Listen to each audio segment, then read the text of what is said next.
Not sure what genre to call it at this point, but it is called Battleborn and it looks really, really cool. I didn't get a chance to play it, but Jordan did. I did, and I feel less favourable about it than Amy does. Which is a shame, do you not think, viewers?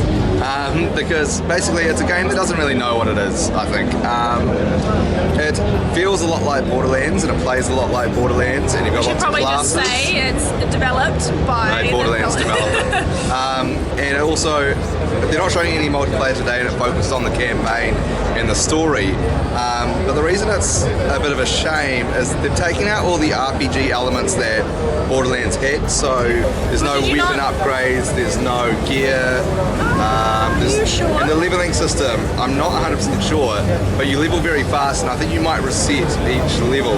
Because the game, each game. Like, I think the game is focused around its multiplayer, which they're going to include as well, but they haven't shown. So it's this weird hybrid of this kind of team deathmatch multiplayer game, as well as having the campaign, and I think the campaign probably suffers for it. But we can't really make a call on how the multiplayer works. But I thought the characters were extremely interesting, and in the presentation that we watched before we went out to look at the gameplay, one of the developers actually said that we all know that Borderlands is really well known for the whole smashing together of genres business, and she cited things like 80s cartoons, comics, Guardians of the Galaxy, and Borderlands as her inspirations that they used for this game, and I think that comes through really well in the characters, and I love it. I think they're bright and fun, and I was already seeing probably 5 characters that I would love to play.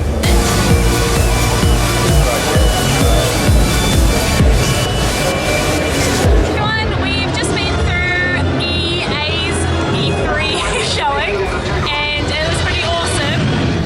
We were lucky to get, I should stop saying things are awesome so much. We were pretty lucky to get hands-on with Mirror's Edge, which it was really quite cool to see.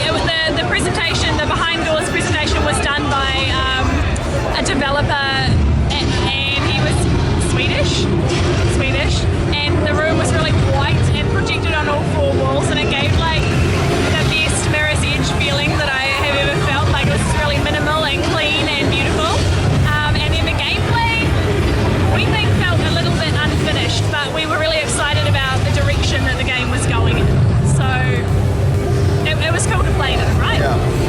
Yeah, and after that we got hands-on with Star Wars Battlefront, which is awesome, because when we got here they said it was too busy, we wouldn't be able to play it, and actually Kanye West was playing it and shut the whole thing down. But we were able to sneak in and get some hands-on, and it's a game that I was quite skeptical about. I was a fan of the previous 2, and I thought they were going to make it, stray away from the originals too much, but it's not. It's everything that I hoped it would be, and it is the best game here. So. And I wasn't expecting to like it at all, and I liked it a little bit. So, yay. Yeah, it's good. It was good.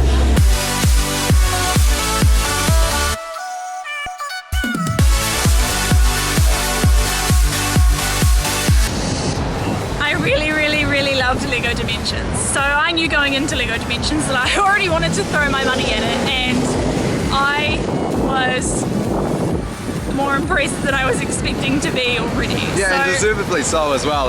The game actually is really impressive. It's along the same kind of lines as Skylanders and what's the other one? Disney Infinity. Disney Infinity, yeah. But this one is with real Lego pieces, and they come in kit sets, and you can actually build them 3 different ways. So if you get the Batmobile, for example, you can turn it into 3 different vehicles, and then upload it 3 times and get 3 different vehicles in the game. Yeah, I think the more important thing to note with this one is as compared to, wobbly camera, as opposed to those other, competitors that we've mentioned, is that I feel like LEGO Dimensions has really tried hard to incorporate what they're calling the toy pad into the game in a way that's not just it gimmick. Sits there. No. Yeah. So No, it's not a gimmick, it's part of the gameplay, and you use it to solve puzzles. And I want that thing next to me on the couch while I'm playing because it's interactive. It's really, really cool. The attention to the detail in the game as well is really good. You can you can be Scooby-Doo. In fact, as soon as you play one of the characters, you want to collect them all, so they've done well. The character interactions are so cute. So you can put Scooby-Doo on the Batmobile or on a spaceship, and he'll freak out and cover his eyes, and it's actually really cute. It's the one game that we played, and we were all just cracking up. We were sitting there with one of the guys and our PR guy as well, and everyone was just cracking up at these situations that these characters get into. Yeah. So if you're a fan of the previous LEGO stories, you're probably gonna love this because we saw all the packaging for the sets that they're gonna put out. Cash, though, and because you're gonna they want aren't it all. cheap. They're not that cheap, so just watch that. But but worth it. Yeah. And I just like to let everyone know that its release date is in September, which is also when my birthday is. So so do that. Just saying.